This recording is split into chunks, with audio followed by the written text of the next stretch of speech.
অনেক সৌন্দর্য শস্য ফুল গাছ। এই যে শস্য ক্ষেত অনেক সৌন্দর্য দেখা যাচ্ছে, অনেক সুন্দর শস্য ফুল।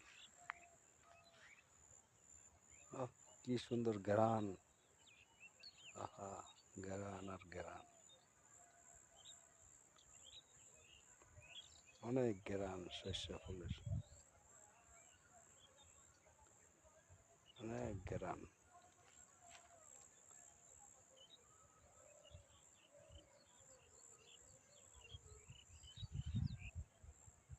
পাখির আওয়াজ নিরিবিলি, একবারে নিরিবিলি, কি সৌন্দর্য, নিরিবিলি, কেন সাউন্ড নাই, নির্জন, একবারে একবারে ঠান্ডা, কেন আওয়াজ নাই, কথা নাই। শস্য ফুল গাছ, এই হলো শস্য ক্ষেত। এই যে শস্য ক্ষেতের পাশেই একবারে কুয়াশা, কিছুই দেখা যায় না কুয়াশার জন্য। ঠান্ডা, প্রচুর ঠান্ডা গ্রামে, অনেক ঠান্ডা, অনেক ঠান্ডা।